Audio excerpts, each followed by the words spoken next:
Assalamualaikum warahmatullahi wabarakatuh. Wasta Abdi Fauzan Azmi Fadillah di kelas 12 IPA 3. Abdi bade mikeun tutorial cara midamel es buah. Hayang terang kumaha cara kanggona? Ningali video di handap ieu.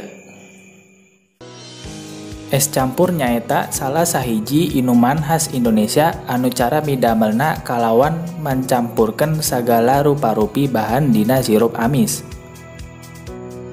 Bahan anu dijadikan bahan biasana berasa amis atawa asem.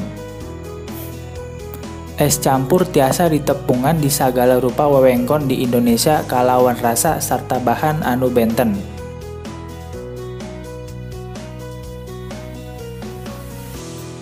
Bahan-bahan anu diperlukan nyaeta nata de coco,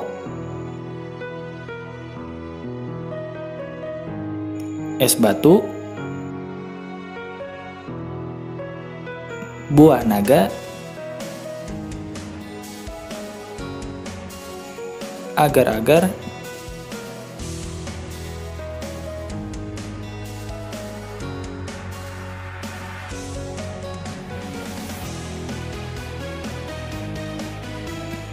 sirup, dan susu kental manis. Langkah-langkah midamelna nyaeta langkah kahiji, ngasupkeun nata de coco ka jero baskom.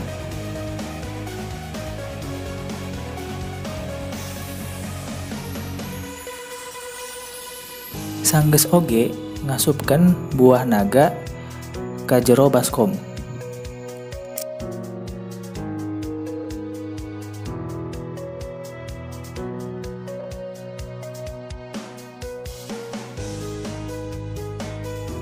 Ngasupkeun oge agar-agar ka jero baskom.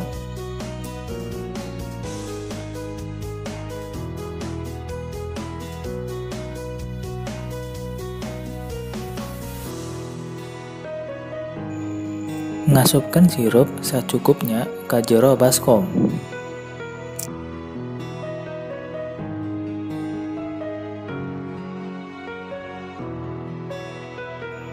Ngasupkeun susu oge ka jero baskom secukupnya.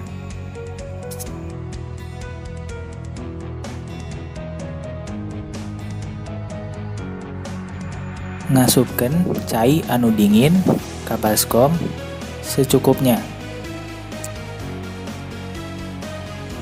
Ngasupkeun es batu ka jero baskom secukupnya.